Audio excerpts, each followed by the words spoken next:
text can ignite our anger. A cold glance can steal our sleep. A single offbeat morning can throw the whole week into disarray. Not because the world is cruel, but because we are too easily shaken within. And so, quietly, we surrender control over our lives bit by bit, moment by moment, through unconscious reaction. Life doesn't strip us of freedom in an instant. It erodes it through unmindful choices made each day. We don't get to choose what happens to us, but we always get to choose how we respond.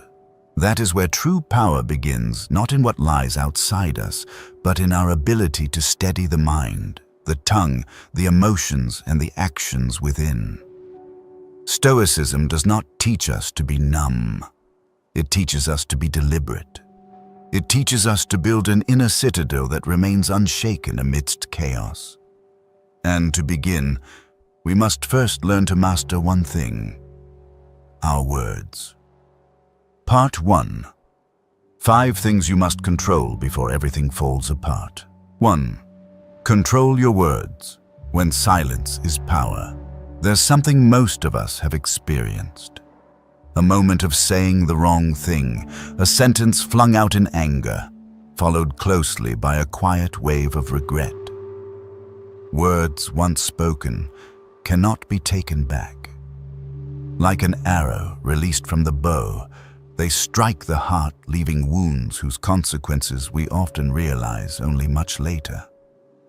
But the real issue is not the first mistake. It's that we repeat it again and again without knowing how to stop.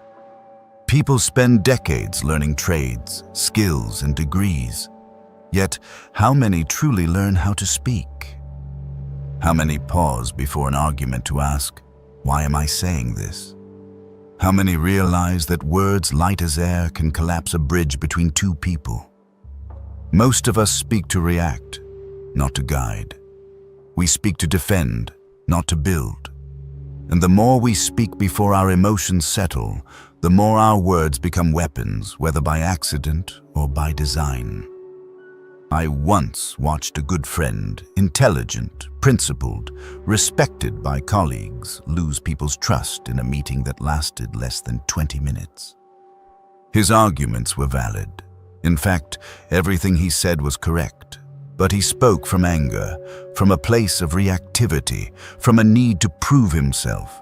His tone wasn't loud, but each word was sharp, and his eyes carried a disappointment and pain that hadn't healed. That alone was enough.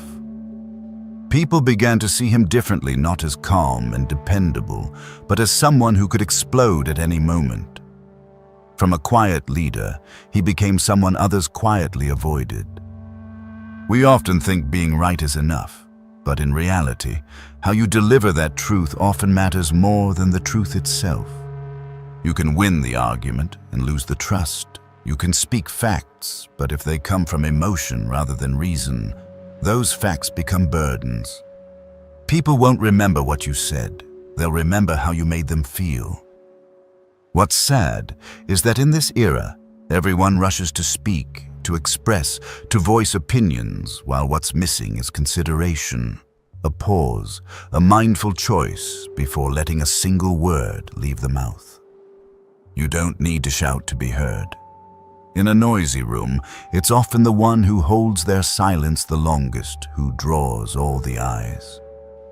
Controlling your words doesn't mean absolute silence. It means knowing when to hold back and when to speak. A single sentence can rebuild trust or destroy a relationship. A reactive word can cast doubt on your entire character. A person who cannot master their words slowly erases their own essence without even noticing. Marcus Aurelius once wrote that your words should reflect virtue, not echo anger. I don't quote him to decorate my thoughts, but to remind you, every time you speak, you're redefining yourself in the eyes of others. Your words are the shape of your inner world. No matter what you try to hide, your language always reveals who you are. One thing I've learned after years of working with people: you can understand how someone sees themselves by how they speak. Those who attack, interrupt, and need to win every debate are often trying to compensate for an unresolved insecurity. In contrast, those who know when to speak and when to stay silent usually have an inner world strong enough that they no longer need to prove anything.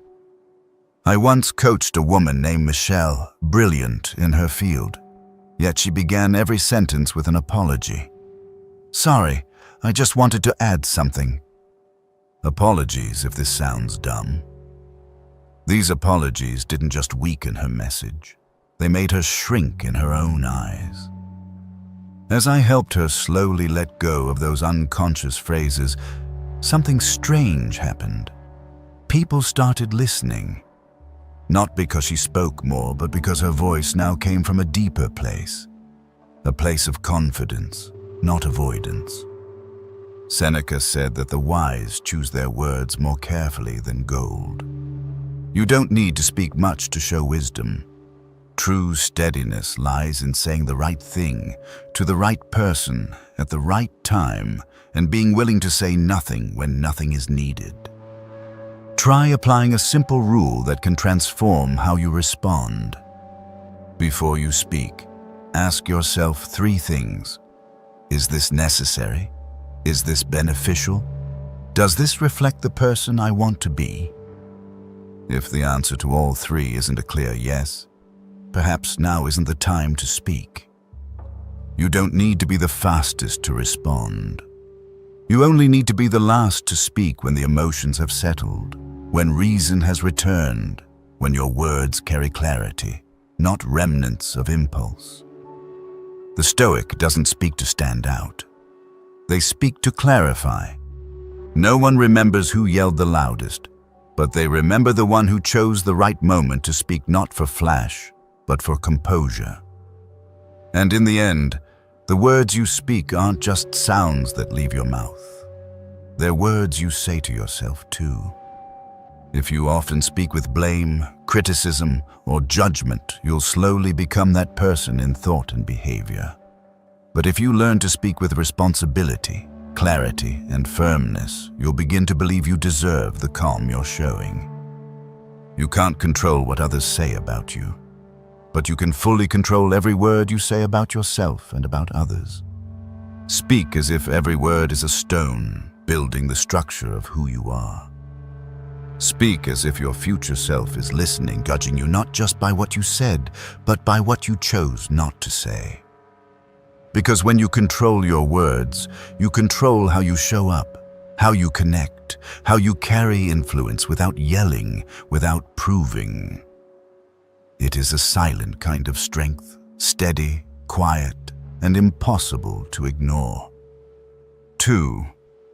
Control your emotions, because one bad day can ruin a whole month. Emotions are like the weather. They can change in minutes.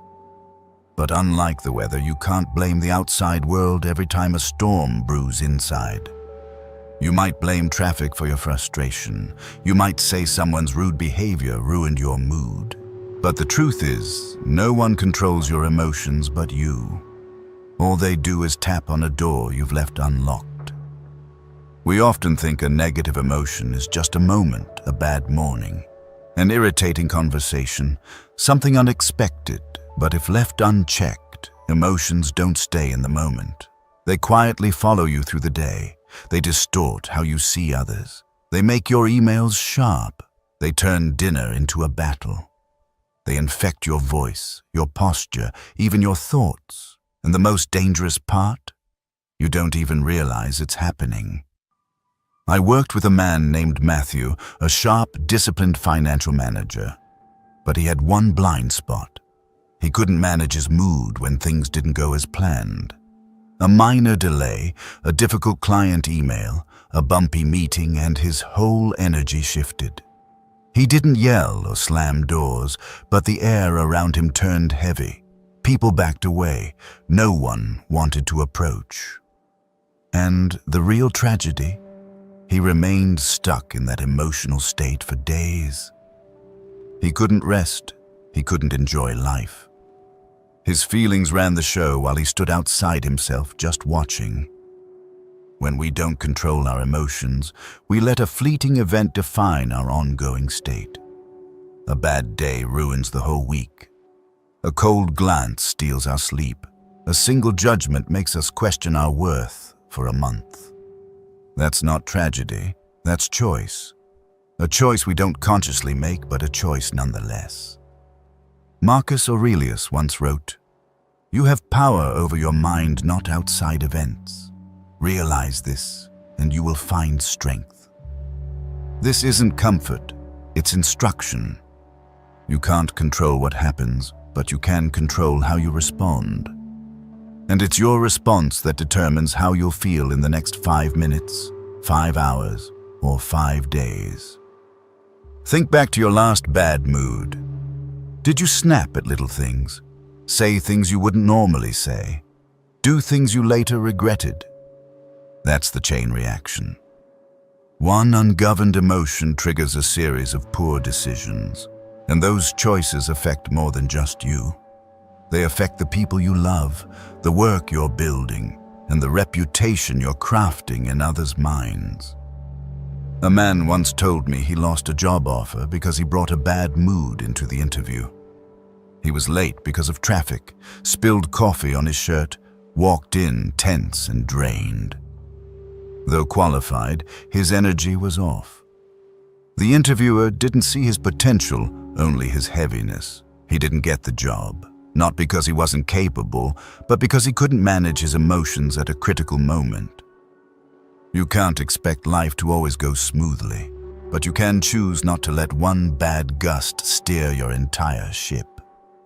Emotions come and go, but the consequences of acting without control can last far longer. We usually regret what we say or do after we've lost control. But those who are awake see the signs early. They don't wait until they explode. They observe. They name. They adjust while the emotion is still just a whisper. A simple strategy from Stoicism I still use today is this. Name the emotion. When you feel annoyed, don't act yet. Pause and say, "This is irritation." When you feel anxious, label it. "This is insecurity." When sadness creeps in, say, "This is sadness visiting." Naming your emotion doesn't erase it, but it puts space between you and it. In that space, you get to choose your response. You watch the cloud float by instead of getting pulled into the storm. I once coached a woman named Emily. She often shut down in meetings when someone disagreed with her. Not because she had nothing to say, but because thoughts filled her mind. They don't respect me. I'm not good enough. I shouldn't be here. We didn't try to fake positivity. Instead, I taught her to rewrite what really happened. They shared a different idea. I wasn't attacked. I have a right to respond. Slowly, her reactions changed. She stopped following her mood. She began acting from clarity. And that's the point. You don't have to feel good to act right. Emotions are guests. Actions are the host. You can feel low and still be kind. You can feel fear and still move forward. You can feel misunderstood and still choose silence. Stoicism doesn't teach you to suppress emotions. It teaches you not to act blindly from them. Ask yourself, do I want a fleeting emotion to write the story of my entire day? If the answer is no, then you have every reason to train your emotional control daily. Not to become a numb machine, but to remain calm in a world that never stops shifting. Begin your day with a simple ritual. Before checking your phone, sit in silence for 2 minutes. Breathe slowly. Ask, what state of mind do I want to carry today? Choose it. Don't let it choose you. And if later in the day your mood starts drifting, pause for a minute. Notice it. Name it. Breathe. Ask yourself, do I want this to carry into the evening? You'll be surprised how 60 seconds of awareness can save you from a mistake that would haunt you for a week. The one who masters emotion isn't the one who's always cheerful. It's the one who doesn't let emotion define character.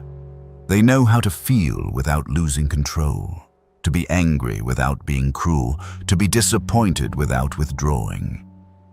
Their strength isn't invincibility, it's their ability to stand steady in the face of what they cannot control. When you learn to observe your emotions instead of obeying them, you begin to rewire your nervous system.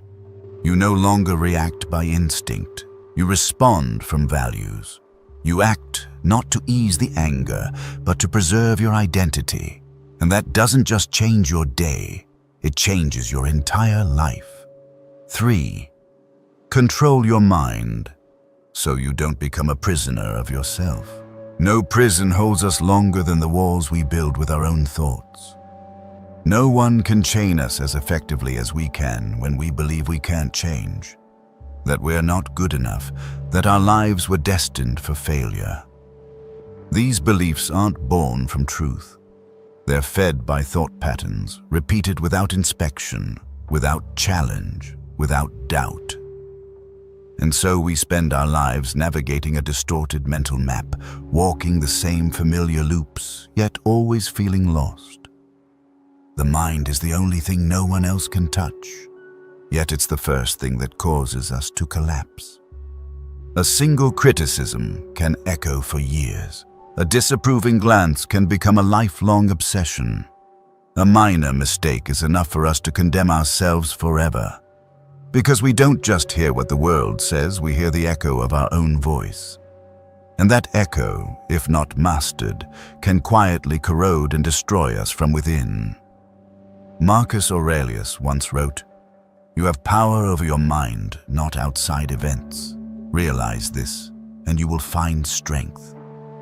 This isn't just advice, it's a principle for living. When you learn to separate what you control from what you don't, something becomes clear. Your mind is your greatest asset, and also your greatest responsibility. But how do you control something you can't see? How do you stop a thought before it becomes a word? How do you resist a feeling that's already flared in your chest? The answer isn't to shut down every negative thought or force yourself into fake positivity. The answer is awareness. The ability to notice what's happening inside your head without becoming it, like sitting beside a river and watching the water pass rather than diving in and being swept away. To control your mind doesn't mean always thinking correctly, brilliantly, or positively.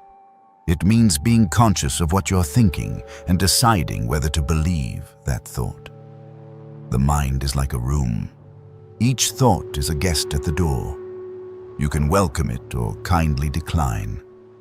But you don't have to invite everyone in, give it a seat, pour it tea, and listen to its stories. Some thoughts come from the past born of pain, expectation, abandonment, or criticism. Others come from fear of the future, fear of failure, loss, rejection. And some thoughts are nothing more than byproducts of fatigue, pressure, sleeplessness, hunger, or exhaustion. But if you treat all of them as truth, if you let a fleeting thought define you forever, you've handed your soul over to an illusion. Epictetus said, "It's not things themselves that disturb us, but our judgment about them." So the problem isn't the missed call, the unanswered email, the rejection, or the failed project. The problem is what you told yourself afterward. You said you weren't good enough, that you were abandoned, that you were a failure. But what's the truth? The truth is, someone didn't pick up.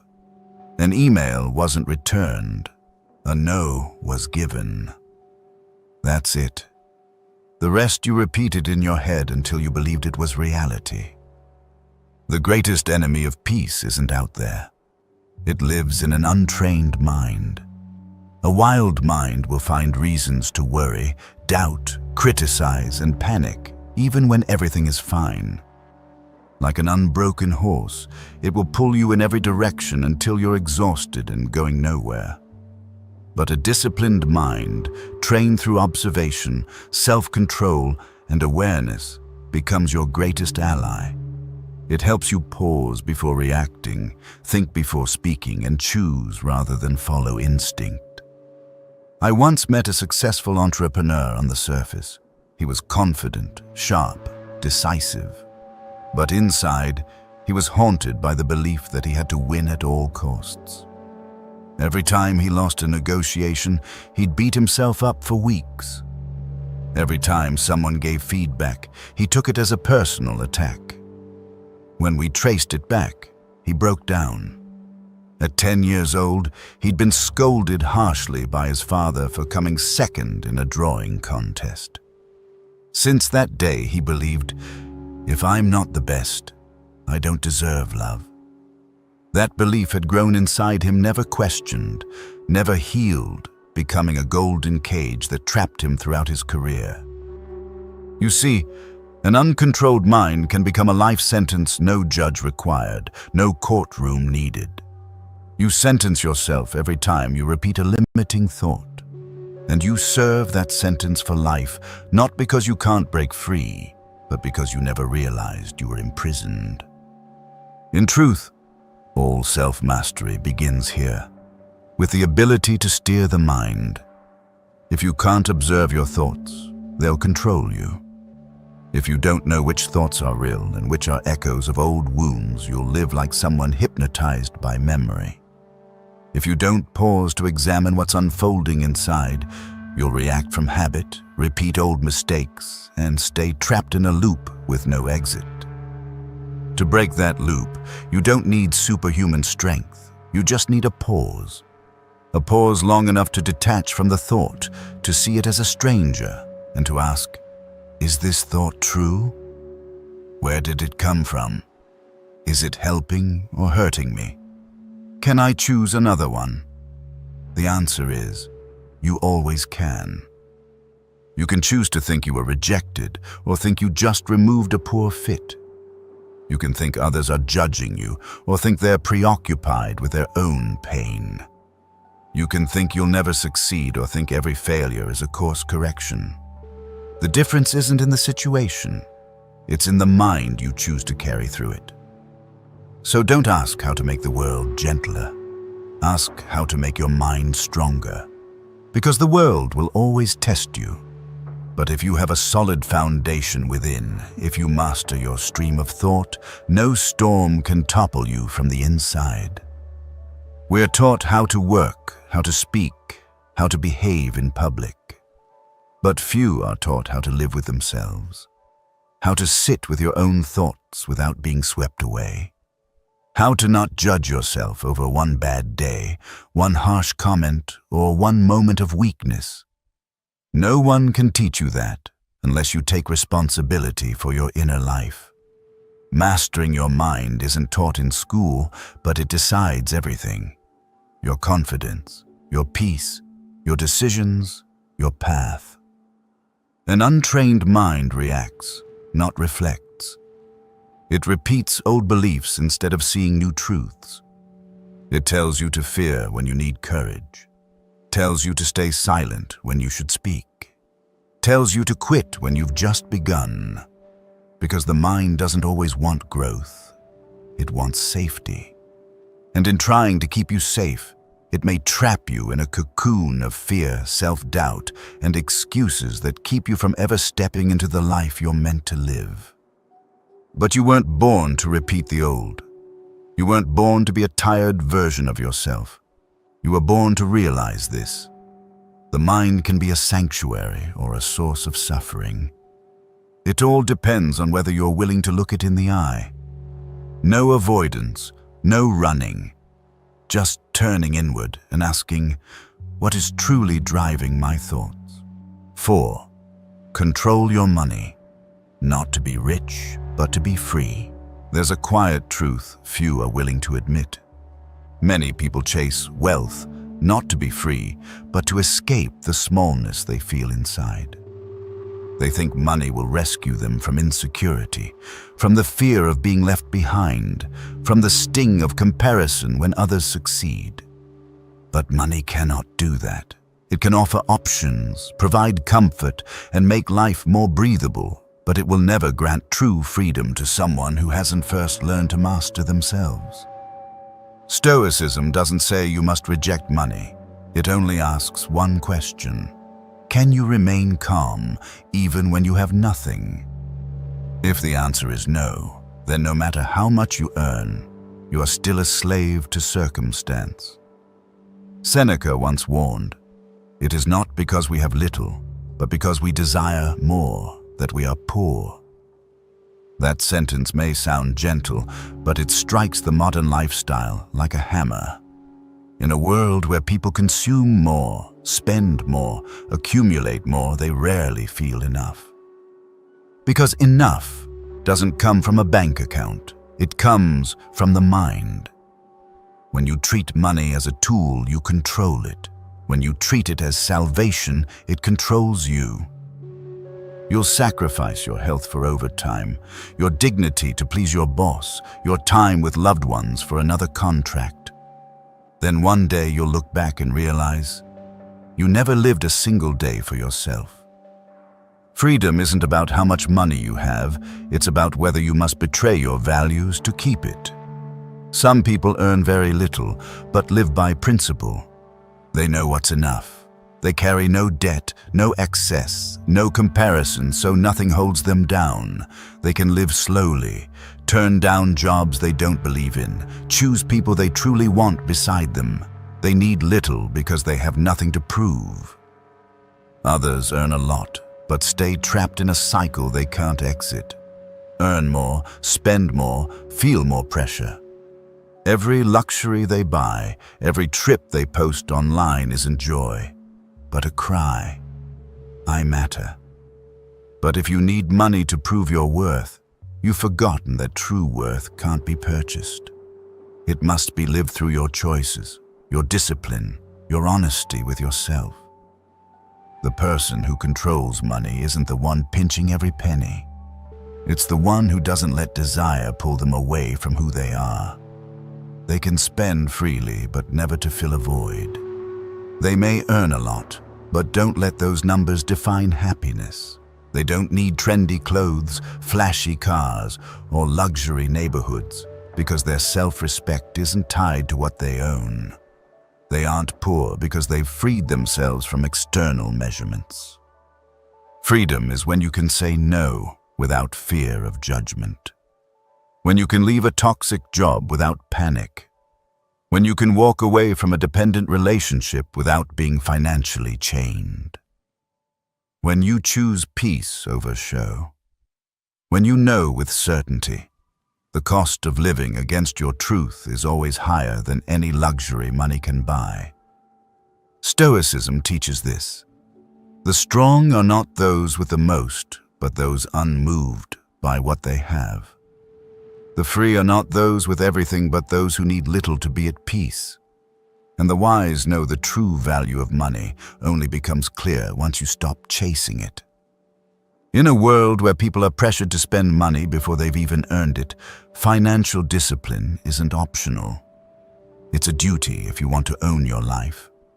Not a duty to society or to others, but to yourself, the one who must live with every careless financial decision. Stoicism doesn't just teach rationality in chaos. It teaches discipline in living, especially in our relationship with money. Because money, if misplaced, can easily pull your mind off the path you were meant to walk. People who lack direction share a common trait. They let emotion guide their financial behavior. They spend to feel better, to numb fatigue, loneliness, or unnamed fear. They buy things they don't need just because everyone else has it. They drown in small debts that grow large, not because their income is too low, but because their discipline is too weak. And then they're stuck in a life they can't pause, can't rest from, can't redirect because their finances won't allow it. Financial discipline is a form of inner freedom because it gives you the power to say no to things that would pull you off the life you want to build. Those with financial discipline don't spend on emotion, don't invest because someone says this is the golden opportunity. Don't delay their future for present temptation. They think beyond the next paycheck. They think further than a month's income. They understand this. If you can't control your daily spending, you will eventually forfeit even the biggest dreams you once held close. A life with direction cannot be built on financial fragility. If you want to learn new skills, you need a budget for it. If you want to start a business, you need reserves. If you want to take time off to rediscover yourself, you need financial space to do so without panic. If you want to say no to toxic jobs, manipulative relationships, degrading opportunities, you need a strong enough foundation to stand firm in your refusal. A person with direction isn't one who has mapped every step, but one who knows what is never worth losing themselves for. And to hold that line, they need a financial system that's disciplined, intentional, and organized. They don't spend to numb, but to invest in what nurtures real value. They don't spend impulsively, but according to plan. They don't avoid money like it's dirty, but face it as a vital part of real life, never allowing it to dictate their choices. Seneca once said, "A wise man never lives extravagantly, not because he can't, but because he doesn't need to." Financial discipline begins with that simple truth. You don't spend to impress, but to serve the life you intend to live. And if you don't have a clear intention, money will carve its own path for you, and that path often leads to depletion, confusion, and conflict. Remember this: every path of personal growth requires the partnership of a healthy financial life. Because you can't think deeply when drowning in debt. You can't live by values if you don't know how you'll eat tomorrow. You can't earn trust from others if you can't trust yourself to manage your life. And you can't build a future if even your present is lived on autopilot, not by choice, but by reaction. Financial discipline isn't confinement. It's preparation in silence for the days when you'll need to stand on your own. And when that day comes, you'll realize you don't need much to be happy. You just need enough, and you need to know why you need it. 5. Control yourself. You don't need to be perfect, only responsible. You don't need to be perfect, but you must be honest with yourself. Because perfection is unattainable, while honesty, though difficult, is the only thing that allows you to retain ownership of your life. Those who fear being wrong rarely grow, but those who take responsibility for their mistakes, no matter how small or severe, are silently building a resilient moral spine within. The modern world traps us in polished personal images. On social media, everyone is skilled, everyone is right, everyone is good. Mistakes are either hidden or rebranded into an inspiring turning point shared only once it's overcome. But Stoicism does not require that from you. It doesn't need you to build a version of yourself lit by artificial glow. It needs you to confront each of your flaws in darkness and not evade the responsibility that belongs to you. There are mistakes you can't prevent. Sometimes you say what shouldn't be said. Sometimes you hurt others without meaning to. Sometimes you break down in a moment of weakness and act against the very principles you once held. But the mistake isn't the problem. The problem lies in what you choose to do afterward. Do you run, excuse it, ignore it, blame others? Or do you face it, own it, and adjust? Marcus Aurelius once wrote, "When you do wrong, don't see yourself as a victim. See yourself as a student learning how to do right." It's a subtle yet powerful shift in mindset. Instead of feeling so ashamed that you can't look back, you learn to bow your head not in humiliation, but to elevate yourself through humility. Taking responsibility doesn't mean placing all the blame on yourself. It doesn't mean punishing yourself. It means you stop pretending your actions don't leave consequences. You learn to acknowledge the hurt you caused, even if you were hurting too. You don't avoid the truth, even when it makes you feel terrible. And you remind yourself, I can't change the past, but I can keep the future from repeating it. Those who avoid responsibility cannot change, because they don't think they need to. They believe every mistake belongs to someone else, or to luck, circumstances, fleeting emotion. But when you recognize that you are the root, you also become the one who can change the outcome. Responsibility is what gives you the key to exit the cycle of repeated mistakes. And on a deeper level, responsibility is an act of courage. Not courage in front of others, but courage in front of your own conscience. When no one sees, no one blames, no one asks you to apologize, but you still choose to face your faults. Honestly, that's when you begin to live as a person with true inner freedom. Don't demand that you never be wrong. That's an illusion. But train yourself to always be responsible for your actions, because that's the foundation of a life with direction, with value, and with depth. People often confuse self-control with self-suppression. They think to be disciplined is to be emotionless, cold to provocation, never weak or vulnerable. But no one can live like that, and no one needs to. Because self-mastery doesn't lie in shutting every emotional door. It lies in recognizing what's happening inside you and choosing to respond from clarity, not from defense. You don't need to control everything to control your life. In fact, the more you try to control what's around you, the more likely you are to lose control of yourself. Tension arises from expecting things to go your way. Insecurity stems from clinging to outcomes. Disappointment is born when others don't behave as you hoped. But the issue is this: the world is not under your command. And if your mind is tethered to things you can't grasp, you'll constantly be pulled by forces beyond reach. Marcus Aurelius wrote, "The free person is the one who only desires what is within their power and lets nothing else rule their mind." This doesn't mean you resign from life. It means you shift focus from trying to control the outer world to understanding your inner one. You don't need to force yourself to resist emotions. You only need to ask, why do I feel this way? What's triggering my reaction?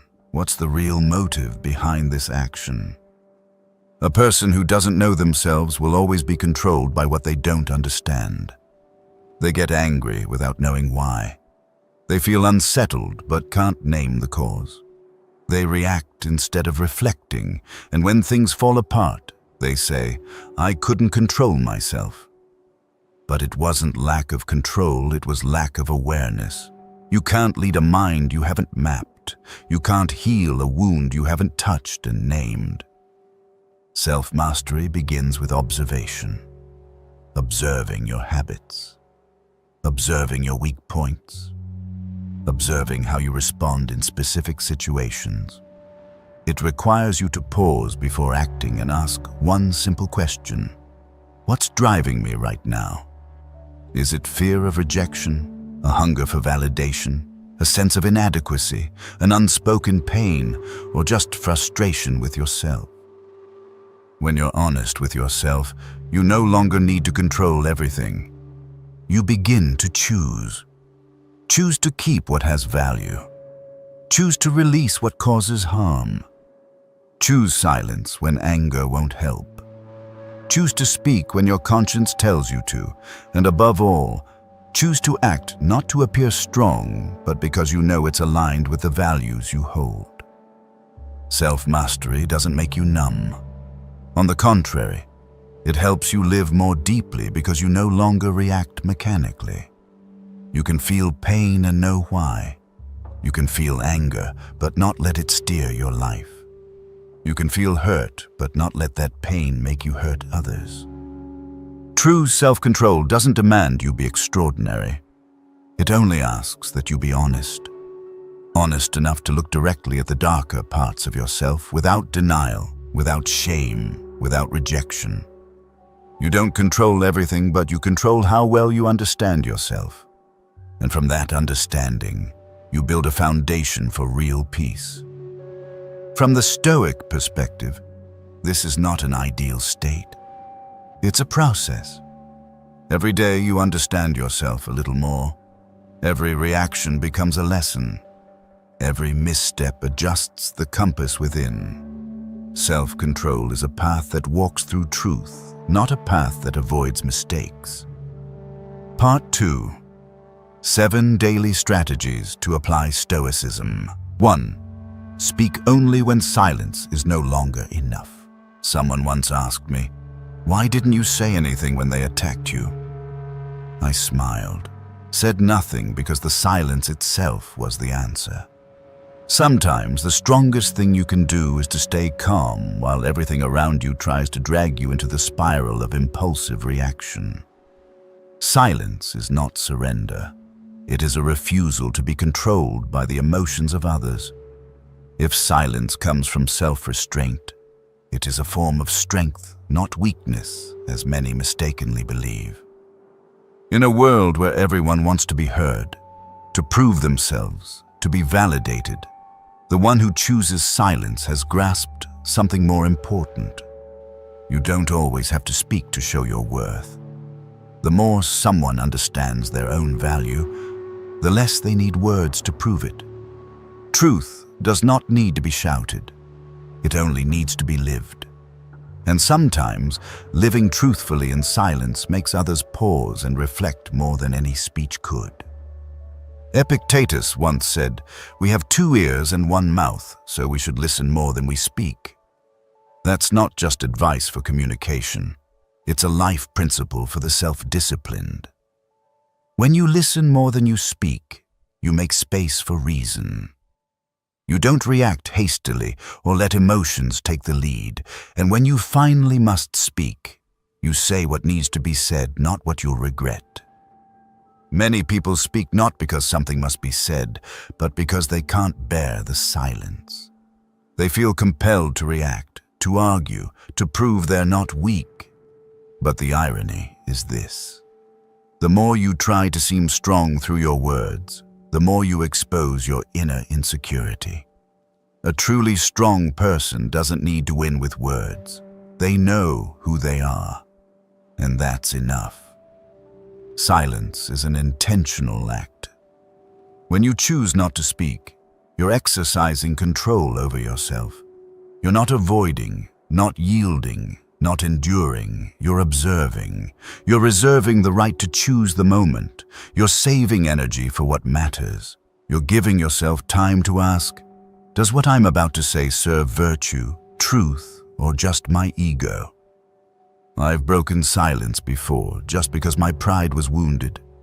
And later, I realized those words changed nothing except that I now had to spend more time apologizing or explaining. On the other hand, there were times when I chose silence. Just listened, just observed, kept my mind still like a calm lake. The result was the other person revealing themselves, feeling embarrassed, and sometimes correcting their behavior. Because when no one pushes back, they're left alone with the echo of their own voice. Marcus Aurelius once wrote, "When someone offends you, ask yourself, which part of your soul is being harmed? If it does not injure your reason or your virtue, then it has not harmed you." That line reminds me, when someone attacks us with words, we don't need to retaliate with words.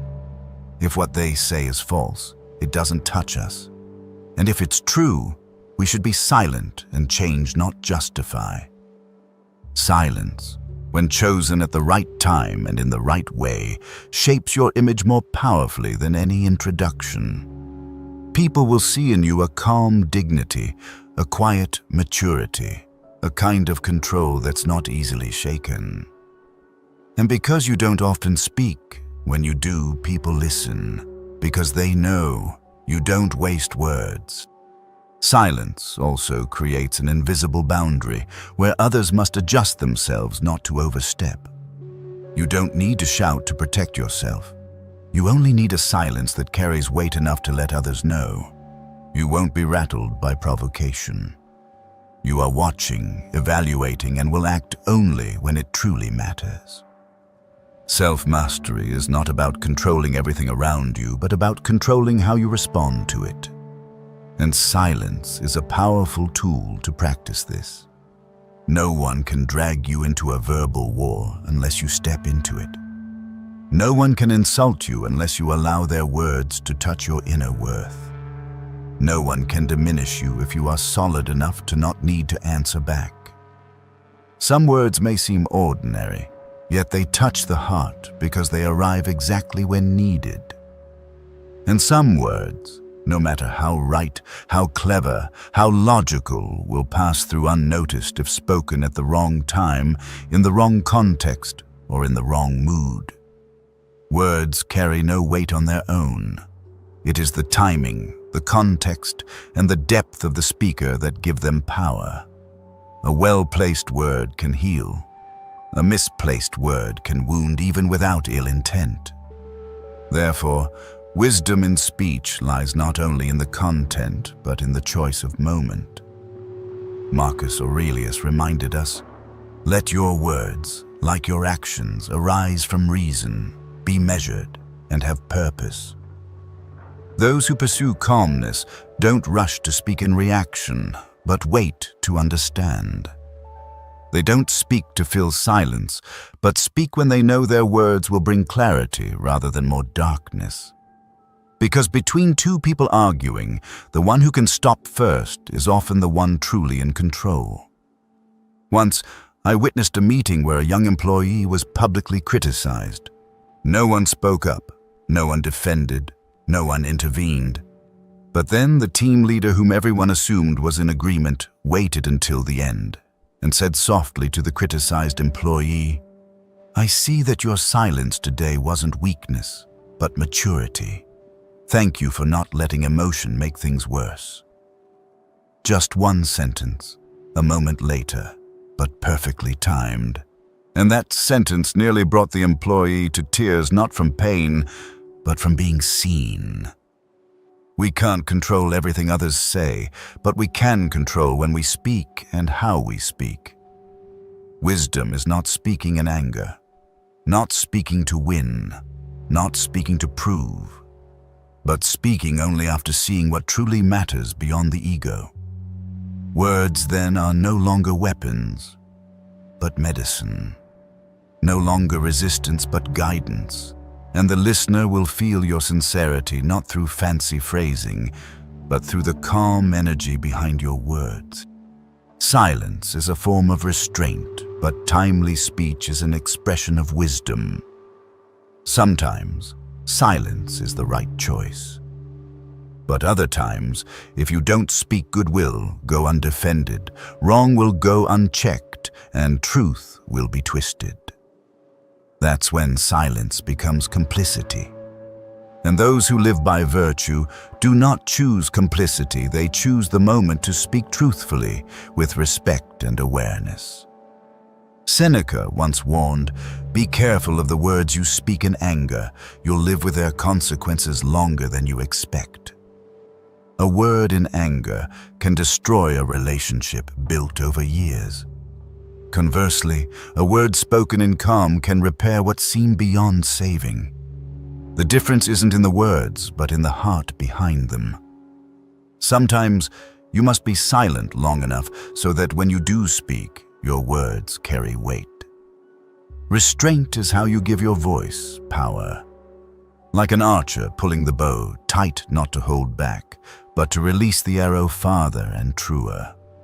The one who speaks little but makes others pause when they do is someone to be respected. The one who always talks, always interrupts, always demands to be heard is often the one who has not yet understood the value of silence and timing. Success in communication doesn't come from speaking well, but from sensing what to say, to whom, when, and in what tone. An awakened person doesn't just control their words, they control the state of mind from which those words arise. And when that state is clear, calm, and sincere, even the shortest words will echo long in the heart of another. 2. Begin your day with a ritual. There are mornings when you wake up and are immediately swept into the current. The phone buzzes, your mind starts racing, and your to-do list floods in like a dam just broke. You haven't even gotten out of bed, but your mind is already carried away by things that haven't happened. And so, for the rest of that day, you don't live, you react. You don't lead, you're pushed. The exhaustion doesn't come from doing too much, but from starting the day in a state of fog and misdirection. A day lived with intention doesn't begin by rushing into tasks. It begins by turning inward, by taking a brief but sacred pause to remember who you are, how you want to live, and where you'll place your calmness in this frantic world. That's why the Stoics saw the morning as a sacred time for mental training. No one sharpens their sword in the middle of battle, and no one waits until they're angry to learn how to be calm. The training begins in the first moments of the day, while the world is still quiet, and you still have space to hear your own voice. Marcus Aurelius once wrote, "When you rise in the morning, do not meet the day like a weary man, but remind yourself you were born to work like a human being." He wasn't telling you to do more. He was simply reminding you that you have reason, inner freedom, and the strength to choose how your day begins regardless of circumstance. And if you can master the first 10 minutes, the next 10 hours will take on a very different tone. A mindful morning doesn't require elaborate rituals. You don't need candles, chimes, or long affirmation lists. All you need is a moment truly dedicated to yourself. Maybe it's a deep breath before reaching for your phone. Maybe it's a note of gratitude. Maybe it's a single question. What matters most to me today? These small rituals, repeated every morning, create a mental wall between you and the chaos outside. Power doesn't come from controlling everything, it comes from choosing the right starting point. You can't stop the world from being angry, but you can choose how you'll face that anger. You can't control the weather, deadlines, or someone else's emotions, but you can control your internal energy if you're willing to pause, even before the sun is fully up. In Stoic practice, preparing for the day is a sacred act. Epictetus urged us to review our principles each morning, like a soldier checking their weapons before battle. Not because the day will be a war, but because we never know what it will hold. And only inner readiness will keep us steady through the unexpected. If you don't awaken with awareness, you'll awaken for someone else. If you don't guide your own mind, it will be pulled by the crowds. If you don't choose your starting point, someone else will choose it for you through notifications, rushed messages, your boss's expectations, or a vague fear of falling behind. And so, you live a day not of your own design. You react instead of act. You chase instead of lead. You feel drained, not because you're weak, but because you've never paused long enough to reclaim authority over your own life. So don't underestimate the power of a morning, whether you have 10 minutes or just 3. Protect that moment as a conscious checkpoint. No one wakes up as Marcus Aurelius. But you can wake up as someone with direction, intention, and enough inner strength to resist being swept away. Because a day swept away often becomes a life swept away. And if you don't stop, if you don't reclaim control from the moment you open your eyes, you will forget who you are in a world that constantly tells you to be someone else. If a day is a building, then morning is its framework. It determines everything that will be built on top: your emotions, your energy, your thinking. A day without a morning ritual is like a house without a foundation. You can live in it, but it will always feel unstable, easily shaken by even the smallest disruption. In today's world, where speed is glorified more than depth, people jump into their day like a race they never chose. They bolt up, check the time, scan emails, frantically respond to messages, and get swept into a rhythm they didn't design.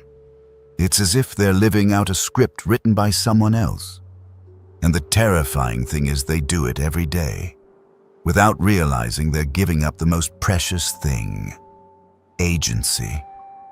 A simple morning ritual, just 10 to 20 minutes, can mark the difference between a person who drifts and a person who directs. It doesn't need to be complex or costly. Sometimes it's just a silent cup of tea, a journal entry outlining your focus, or a few minutes of meditation to return your mind to the present. These small acts, if repeated, become a silent declaration of how you choose to live.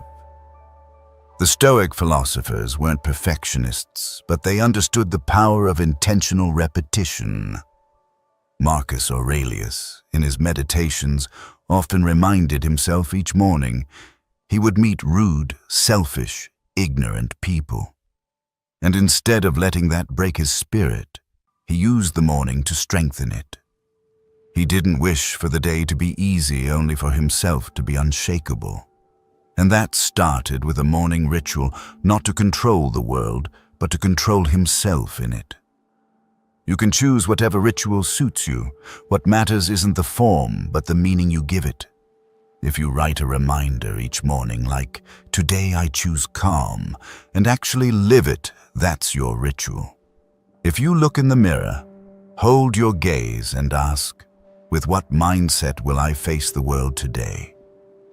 That's your ritual. If you take 3 minutes to recall what you're grateful for, you've already laid the first brick of your mental fortress. A ritual is an anchor. When practiced every morning, it keeps you from being swept away by emotion, deadlines, or others' expectations. You enter the day with inner order, and that clarity shields you from external chaos. A day dictated by others is a day easily filled with regret. But a day that begins with a ritual of your own design is a day in which you declare to the world, "I know where I'm going." You don't need to know everything that will happen. You just need to be sure that you're living by the principles you've chosen. And to do that, you need a framework, you need a ritual. You don't need to start perfectly. Just start. A small act, repeated long enough, can reshape your entire inner life. And when you can maintain that mental structure each morning, you won't collapse every time the world shifts direction. Eventually, you'll see. Your strength isn't in how much you accomplish each day, but in how much of yourself you preserve throughout it all, thanks to a steady ritual at dawn. 3. Acknowledge and sort your thoughts. You can wake up on a quiet morning, no one has called your name. No one has touched you. Nothing has actually happened yet. A storm has already begun in your mind. Thoughts flood in like a wave. How much do I need to do today? I'll definitely miss the deadline again. I was so stupid to say that yesterday. I wonder what they're thinking of me. And so, you pull the blanket off with a sense of fatigue, even though the day hasn't started. No one hurt you this morning except your own mind. The thing is, you didn't choose for those thoughts to appear. They came on their own. And if you don't notice this, you'll get swept away. You'll confuse yourself with the voices inside, mistake I for what I'm thinking. And when that happens, you no longer own yourself, you're just being steered by whatever thought shows up first. The Stoics never tried to eliminate thoughts. They didn't attempt to brainwash themselves into a void of nothingness. Instead, they did something simple but deeply powerful. They observed. Marcus Aurelius wrote in Meditations, "The soul becomes dyed with the color of its thoughts." Your soul takes on the color of what you think. So you must first recognize that color before it stains your entire inner world. Imagine you're sitting in a quiet room. A negative thought suddenly appears like a guest knocking at your door. If you immediately open it, invite it in, make room for it, and start a conversation, you've just handed over control of your mood. But if you just stand still, peek through the door, and recognize, that's the same old fear again, nothing new, then you're no longer its hostage. You are the observer. Real power doesn't lie in whether your thoughts are positive or negative. It lies in whether you can see what you're thinking. The moment you can say to yourself, I'm thinking this, but I don't have to believe it, that's when you take command of your inner life. You are no longer the drifting current. You are the riverbed holding the flow. And you'll begin to realize something interesting. Most of the thoughts that made you anxious, angry, ashamed were never true. They were echoes of memory, habits, things people once told you, unnamed fears. They're like anonymous letters thrown into your inner mailbox, and you have the right to read or throw them away. People are often taught to think positively, but Stoic philosophy goes further. It teaches you to step outside your thoughts, to view your entire mind like someone watching a chessboard. And when you observe long enough, you'll see the patterns. Which thoughts always show up in the morning? Which ones arise when you feel inferior? Which inner voices aren't even yours, but belong to parents, society, or someone who once hurt you? Only when you see this can you say, I get it now, this isn't me. This is just a part that was programmed long ago. I don't need to believe it. I can choose differently, and that is the first step toward living a life with direction. You cannot stop the mind from producing thoughts, just as you can't stop the lungs from breathing or the heart from beating. But you can separate yourself from what no longer serves you and preserve a quiet space where you choose how to respond, how to live, and who you want to become. You are not the things you've thought. You are the one watching those thoughts pass with the calm and courage of someone who no longer wants to run from themselves. Most people live as if every thought in their head is a task to solve, a question to answer, or a call that must be answered immediately.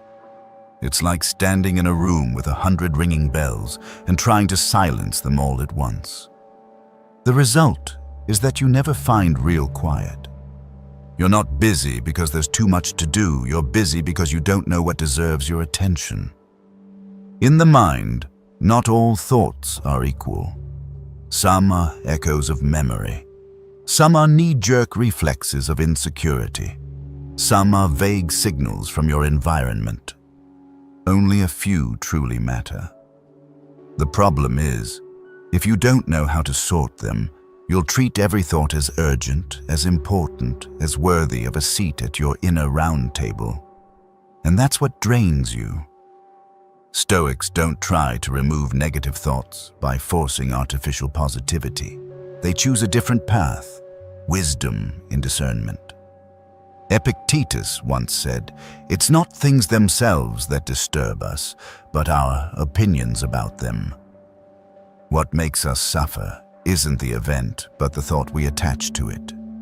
And if you have hundreds of thoughts each day, but only a few are grounded in truth, then you don't need to process them all. You just need to choose the right ones to listen to. Picture your mind as a desk. Every thought is a sheet of paper landing on it. If you don't organize or remove any, everything piles up, becomes a blur, and eventually you lose the ability to tell what's urgent and what's nonsense. A wise person isn't someone who handles everything, but someone who eliminates most of it to focus only on what matters. You can start with one simple question every time a thought appears. Do I really need to think about this right now?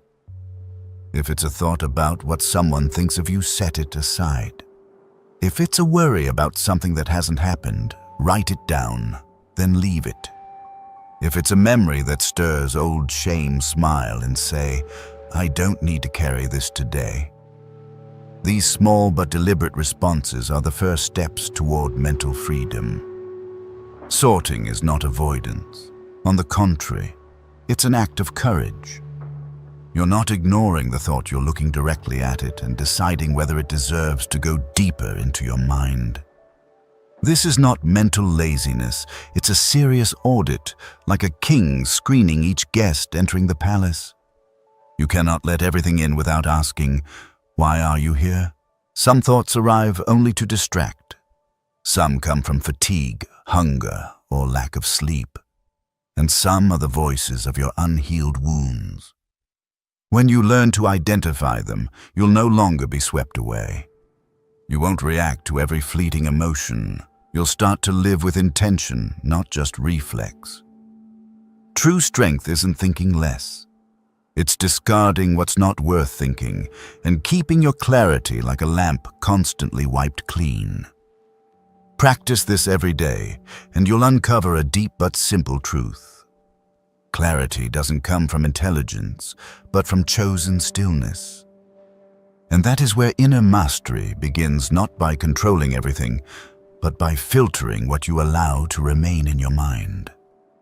4. Pause before reacting.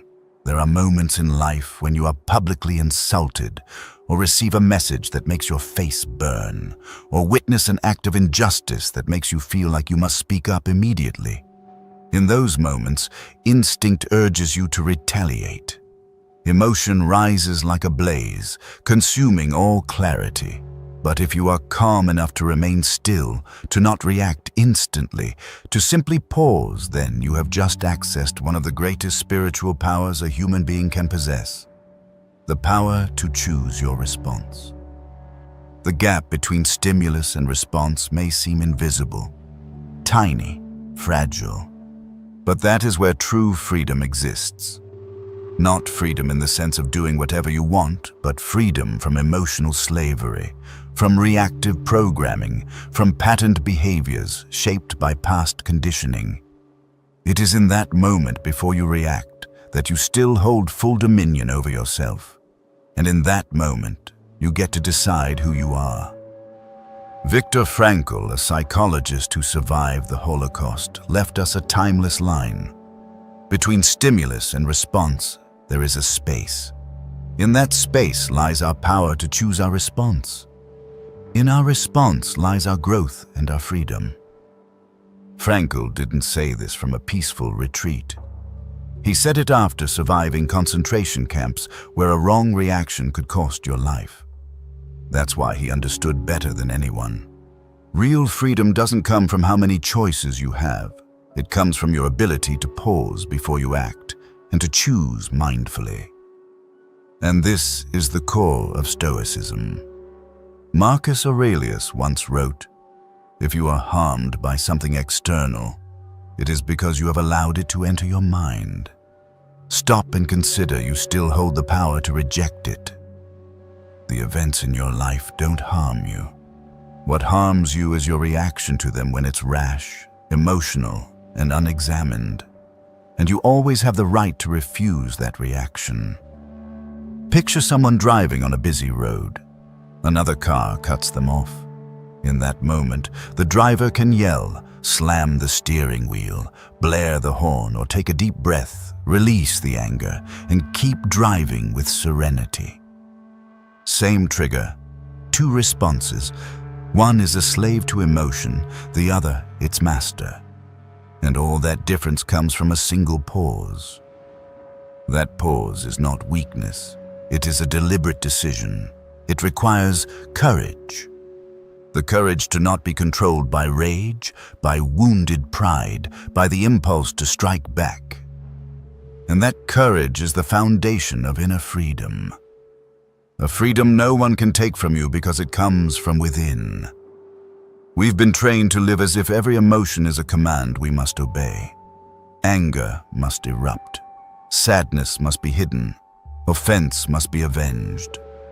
But if you begin to place a full stop between "I feel" and "I act," you'll find a new world unfolding. A world where you are no longer jerked around by everything outside of you. A world where you no longer react on impulse, but respond with clarity. When you pause, you begin to see your motives more clearly. You can tell what comes from pain, what comes from ego, what needs to be addressed, and what is just fleeting noise. You begin to react less and respond better. And you'll realize most of what upsets you is not worth sacrificing your peace. Practice that pause every day.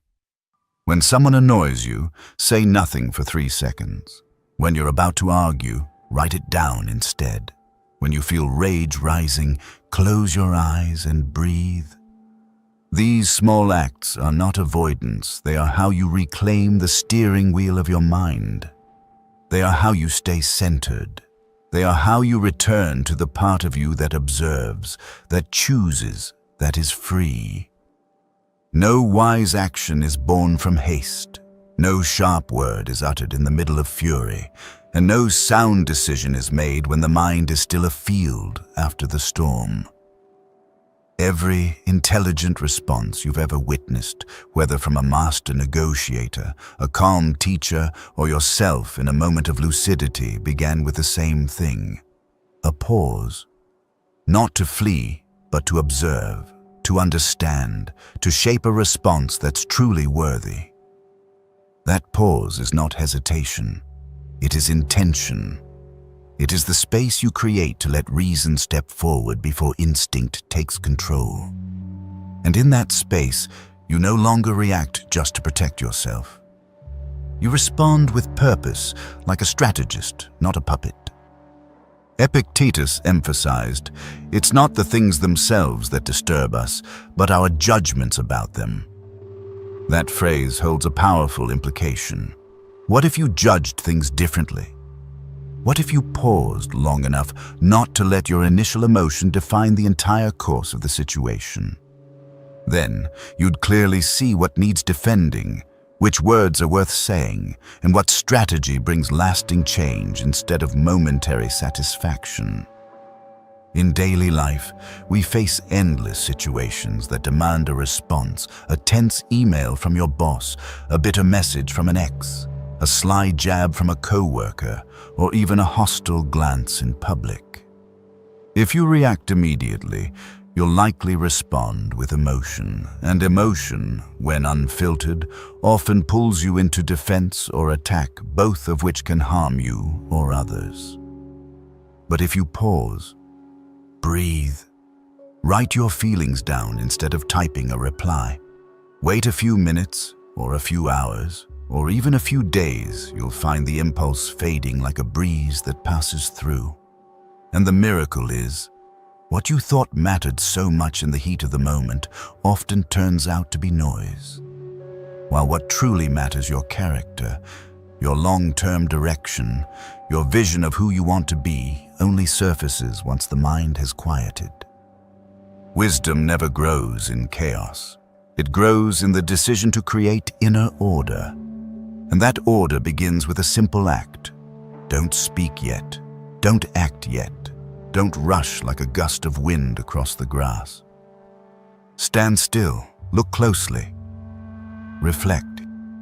The Stoics didn't reject emotion, they observed it. They knew that anger isn't the enemy, it's a signal, that anxiety isn't weakness, it's a reminder.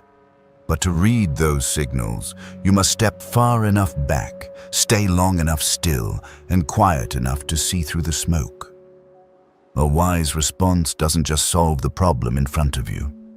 It preserves relationships, guards your reputation, affirms your integrity, and most of all, ensures you don't lose yourself in the moments that most demand a quick reaction. A wise response favors long-term strength over short-term release. And to offer it, you need time. You need the pause. The average person sees slowing down as weakness. The wise understand it as strength. In a world constantly baiting you to react from social media, to news, to personal conflict, the one who can pause is the one reclaiming control. The one who can wait a few heartbeats is the one shaping their own life. Make the pause part of who you are. It's not a tactic, it's a philosophy, a way of living, a conscious choice in a world full of temptations to lash out. Because you understand. Reacting fast might help you win a fight, but responding wisely helps you win yourself. And that is the only victory that truly lasts. 5. Live as if you are being watched by your highest self. There is a kind of kindness that is never acknowledged, never applauded, never seen, never thanked, yet it is the core of a truly honorable person. It is the kindness shown when no one is there to witness it. And it is in those moments when no one is watching that the truest measure of moral character and inner dignity is revealed. When you're alone in a small room, facing laziness, impulsiveness, or easy compromise, with no one around to monitor you, will you still keep the promises you made to yourself, or will you let them go? When you know you can lie and get away with it, will you still choose truth?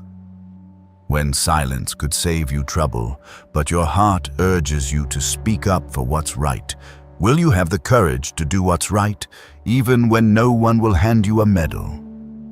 Marcus Aurelius once wrote, "The best revenge is to be unlike him who performed the injury."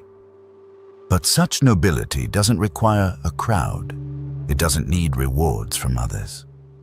It comes from an ideal you've set for yourself that no matter how chaotic the world becomes, you will hold on to the dignity of someone who lives for what is right, even if no one asked you to. Ask yourself what truly defines who you are. Not what you do when someone is watching, but what you choose when no one can know, when no one can see. Kindness is not a performance. It's a silent discipline, forged in the seemingly meaningless hours where there are no spotlights, only the quiet glow of conscience. When you choose to act kindly in the dark, you're building a foundation no one sees but one that supports the entire structure of your character. Like the roots of a tree, no one praises them, but they determine the vitality and endurance of everything above. If your goodness only exists under observation, it won't last.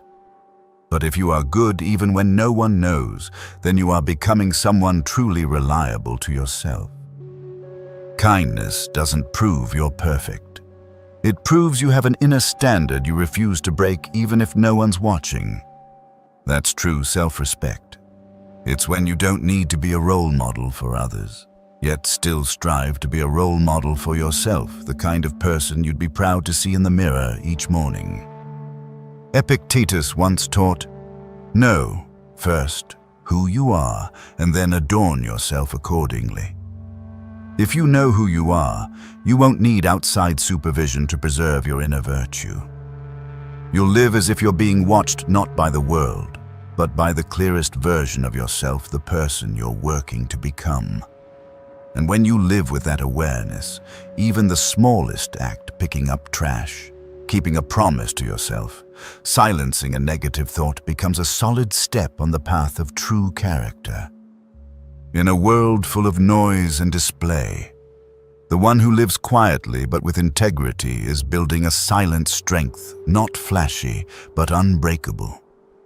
Because they don't live to be seen. They live to be worthy. Not to impress, but to stay aligned with their conscience. And that is the most powerful kind of kindness. No one gives you a medal, but you'll know you've earned a life with nothing to hide. A life you can walk through with your head high, because you know even when no one saw you, still chose what was right. Imagine someone silently observing your every move, every gesture, every choice. This person never judges, never interrupts, never intervenes. But they remember everything you've ever said, thought, or done, even the things you've tried to forget. That person is your highest self, the silent observer, deeper than any outward gaze. And if you live as though that person is always watching, you'll carry yourself like a true leader, not over others, but over yourself. The greatest leaders don't need titles. They don't wait for crowns or external power. They lead through inner discipline, through constant self-correction, self-reflection, and self-elevation. When you live as if you're being observed by yourself, you naturally reject low behavior. You become stricter with excuses, more careful with what you accept, and more honest with your own motives.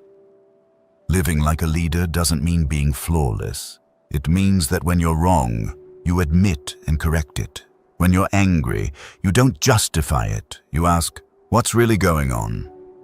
When you crave the easy path, you still choose the right one, even if it's slower, harder, but more honorable. Because you know that silent witness never looks away, and that witness knows whether you're living up to your own standards or not. Marcus Aurelius wrote his journals not to teach others, but to remind himself to live rightly each day. In Meditations, he wrote, "Take full account of what excellencies you possess, and in gratitude remember how you would hanker after them if you had them not." A leader doesn't live to display virtues, but to live in alignment with the ones they aspire to. When you observe yourself seriously, you won't need reminders to be disciplined, kind, or truthful. You'll do it because you refuse to betray the person you're becoming. When you act as your own supervisor, you also become your own compass. You won't let instinct drive your emotions. You won't let circumstances dictate your behavior. You'll learn to make meaningful choices rather than merely reacting. You won't live to please the crowd, but to stay true to the deep values of your soul. That is the mark of a true leader, one who lives with purpose, with structure, and with depth. And the remarkable thing is, when you live like this, as if you're always being watched, you don't just lead yourself. You inspire others, not through words, but through consistency, through calmness in chaos, through how you treat both the kind and the cruel, through how you hold your principles even when no one demands it. That quiet but unwavering presence is what earns respect, not because you lead others, but because you've mastered yourself. Epictetus said, "If you want to improve, be content to be thought foolish and stupid." A true leader doesn't seek praise. They follow the inner light because they know the price of leading is temporary misunderstanding, but the reward is a life without regret. When you know you're watching yourself, you no longer need a stage. Each day lived with integrity becomes a powerful performance, not for an audience, but for the soul. And in the end, remember this: no one walks beside you forever, but you will walk with yourself until your final day. Don't wait for someone to tell you to be kind, steadfast, or wise. Live as though the teacher you most admire is watching your every step, and that teacher is none other than your highest self. 6. Set principles for spending. Have you ever looked back at your monthly spending and been startled by how much money disappeared without a trace? A $1.50 to coffee every morning, a late-night online purchase made out of boredom, a weekend hangout to fill a void of loneliness. These amounts may seem trivial at first, but when added up, they tell a deeper story about who you are. Because the truth is, your spending doesn't just reflect your standard of living. It reflects your state of mind. We don't spend money on material things.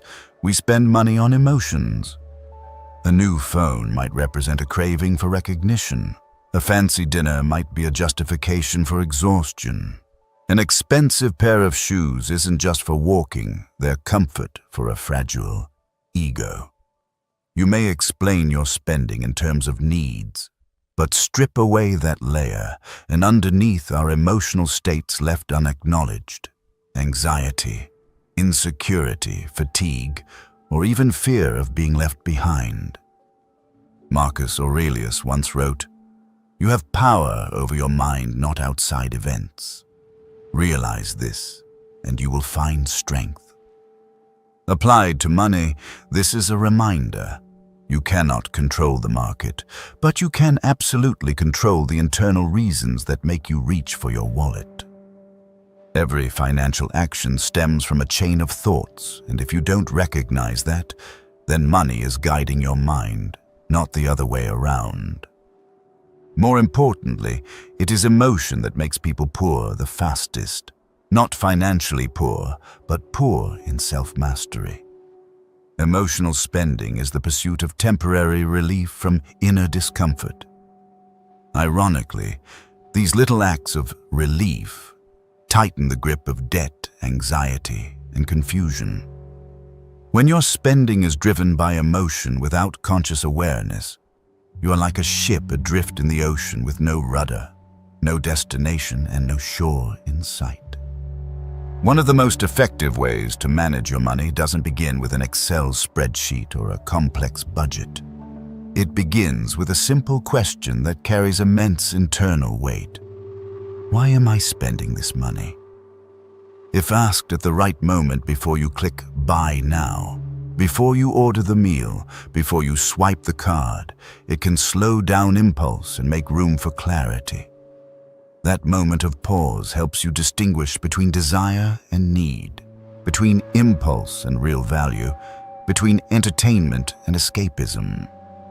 When you begin to see money as a projection of your psychology, you'll no longer get lost in seemingly reasonable expenses. You'll realize that spending $4 on a book that helps you stay calm each morning is an investment. But spending $20 on alcohol after a fight with your partner is surrender. The difference isn't in the amount, it's in the motive behind it. And the more clearly you understand your own mind, the easier it becomes to make decisions that align with your values rather than fleeting emotions. The Stoics didn't teach frugality for the sake of hardship, they taught spending with full presence of mind. Seneca once warned, "It is not the man who has too little, but the man who craves more, that is poor." Don't confuse freedom with excess. Many people are rich in money, but poor in direction, peace, and self-knowledge. Money is a tool, and like any tool, it only works if the person using it knows what they're doing. If you're spending to soothe anxiety, heal the anxiety. Don't cover it with a temporary patch. If you're spending to feel complete, ask yourself why you feel so empty. When you understand what drives your actions, only then can you truly take ownership of them. And when you start spending not out of emotion, but to serve what matters most to you, you've taken the first steps toward freedom, not just fleeting wealth. Many people feel burdened when they hear the word principles. They fear restriction, fear losing freedom, fear having to say no to the pleasures of the present moment. But it is precisely the absence of principles that makes them slaves to their emotions. Without clear boundaries in spending, every moment of sadness, boredom, stress, or excitement becomes a valid reason to spend. And by the end of the month, you no longer know where you've been, what you've done, or why everything feels so exhausting. A lack of principles doesn't give you freedom, it pulls you into a fog where you no longer know what you're living for. A sound spending principle is not a rigid law. It doesn't require you to be stingy, nor does it ban you from enjoying life. Rather, it's like a wooden railing along a mountain trail, firm enough to keep you from falling, but open enough to let you breathe, walk, and take in the view. A principle is not a chain, it is a quiet companion, always reminding you to return to your path when emotions pull you off course. Epictetus once said, "Freedom is the only worthy goal in life. It is won by disregarding things that lie beyond our control." In financial life, what lies beyond your control isn't just the market or prices, it's your momentary emotions. A spending principle, if built on clarity and purpose, becomes the anchor that keeps you steady in the face of passing moods. If you set a rule to only spend 10% of your income on impulse each month, you won't feel guilty buying something you love, and you won't easily cross the line in a moment of weakness. Principles don't stop you from living, they help you live with intention. A person with no limits in spending is often someone without long-term vision. They react to the present instead of shaping the future. And a better future is not built from indecisive actions, but from deliberate choices, repeated, consistent, and purposeful. A principle is how you say to yourself, I know what I'm doing, and I choose this path, even if today's emotions push me elsewhere. Freedom doesn't come from being able to buy whatever you want. Real freedom comes from not being pulled by every want. The more principles you hold, the more you understand your limits, the less you suffer from regret, scarcity, and inner disorder. You won't always buy the most, but you will always buy what's right at the right time without leaving a burden on your heart. And that is the clearest expression of self-mastery, not just over your finances, but over your direction in life. Remember, you don't need a complex financial plan like an economist. You just need a few simple, clear principles, enough to help you know what matters, what's worth spending on, and what should be delayed. Choose a rule for yourself. Only spend on what helps me grow. Or don't buy it if it doesn't serve my long-term goals. Or never exceed my daily spending limit. Begin with that clarity and you'll find that spending becomes easier, more transparent, and most importantly, free of the anxiety that follows. Because in the end, financial discipline doesn't take your freedom, it gives it back. And principles aren't burdens. They are compasses that guide you out of the maze of blind decisions. The more faithfully you follow them, the less randomness you'll have in your life, and the more purpose you'll carry in every step. 7. Identity is forged by repetition. There is a simple yet difficult truth to accept. You are not what you say you will do. You are what you do repeatedly, whether someone is watching or not. Every declaration, every commitment, every intention is hollow if it isn't paired with consistent, concrete action. It is habit, not momentary emotion, that shapes who you are. And habit is nothing more than the result of the actions you persistently repeat each day, especially when no one pushes you but yourself. A person may say they want to live healthily, but if they eat carelessly, avoid movement, stay up late, and delay choices that are good for their body, then they are not a healthy person. They are merely someone who talks about it. A person may claim to pursue mindfulness, but if each morning begins with mindless scrolling and thoughts spiraling into negativity, they are not mindful. They are just someone who wishes they were. The gap between I want to and I am doing is where identity is most clearly defined, not by words, but by the rhythm of repeated behavior. When Marcus Aurelius wrote, "The things you think about determine the quality of your mind. Your soul takes on the color of your thoughts," he wasn't speaking only of momentary thoughts, but of thought patterns. The thoughts you repeat, grievance or gratitude, judgment or compassion, become the mental color you wear each day. Likewise, the behaviors you repeat, delay or action, complaining or ownership, become the fingerprint others use to recognize your true character without you needing to say a word. Want to know who you are? Look at your chain of actions when motivation is gone, when excitement fades, when no one is watching. It is in those ordinary, unglamorous hours that you are building your real identity, brick by brick, forming the foundation of your character. Nothing repeated goes without leaving a trace. Every repeated act is a stitch in the garment of your spirit. Even if you don't notice it, others will feel it.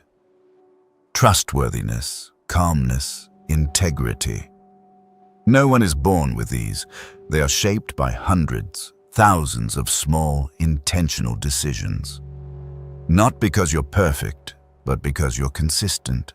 Not because you speak well, but because you act steadily.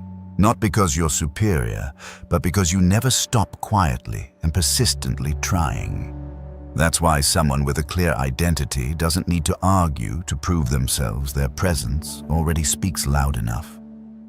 Once you understand this, you'll stop obsessing over image and start caring about behavior. You'll talk less about who you are and spend more time living in alignment with who you want to become. You'll stop trying to prove and start acting in silence, because ultimately, the person you repeat each day is the person you truly are. Not the one you post online, not the one you dream of, but the one who is breathing, choosing, and acting right now as you read these words. In a world where promises are easily broken and commitment often lasts only as long as feelings do, the one who maintains consistent discipline becomes a rare embodiment of reliability. They don't need to shout slogans, don't need to curate an image. They simply do what they say over and over, even when no one cheers, no one watches, and no one remembers. But that very persistence is what earns them true credibility, first in their own eyes, then in the eyes of others. Consistent discipline is not about forcing yourself to live rigidly. It is the action of someone who knows what matters and is willing to pay for it with persistence. When you set principles for yourself, whether about time, health, work, or conduct, and stay faithful to them, regardless of emotional highs or lows, you're building a pillar to lean on. And when you repeat that long enough, you begin to trust yourself. Not with blind faith, but with an inner reverence for the one who kept their word on the hardest days. Someone who has failed 10 times but still holds on to their principles, still wakes up early, still exercises, still speaks kindly, still completes their work despite inner emptiness. That person is not only more admirable than one with fleeting success, they possess a rare strength, the strength of self-respect, which no achievement can buy. Consistent discipline is how you carve your name into your own soul, so when storms come, you can look back and remind yourself, I've survived it all, not because of inspiration, but because of principle. Marcus Aurelius once wrote, "If someone can prove me wrong and show me my mistake in any thought or action, I shall gladly change, for I seek the truth." That is the voice of an emperor and the voice of a disciplined man. Only the disciplined are humble enough to admit fault without losing their worth. They are not stubborn with opinions, they are steadfast with values. And that creates a quiet power. Others may not agree with them, but they cannot help respecting them. Inner credibility is not something you can borrow from external recognition. It comes from knowing you kept your word, stayed your course, chose rightly not under ideal conditions, but in the hardest of times. When you have credibility with yourself, you no longer need to strain to impress anyone. Your presence speaks for you, and from that, others begin to look at you differently, not because you tried to persuade them, but because the discipline you maintain has shown them exactly who you are. That is something the one who promises but never acts will never attain. And that is why those with strong identities never need to shout, because their consistency is already loud enough to silence everyone else. I used to think identity was something grand, something built from breakthrough decisions, moments of brilliance before a crowd, or victories so impressive others had to look up to you. But the older I grow, the more I realize, true identity doesn't come from your most explosive moments. It comes from the things you quietly repeat each day when no one is watching. It's how you respond when you're tired, the choice you make between procrastination and completion, the fact that you still sit down to work even without motivation, still choose to be kind even when no one thanks you. Those very actions, when repeated enough, define who you are, not to the world, but to yourself. And when you respect what you repeat, you no longer need to prove anything. Your presence already speaks for itself. If you found value in what you just heard, don't forget to like, subscribe, and turn on notifications so you won't miss the next videos. Because in this noisy world, sometimes all it takes is one timely reminder to keep you on the right path. Live as if you're being observed not by others, but by the best version of yourself. See you in the next video.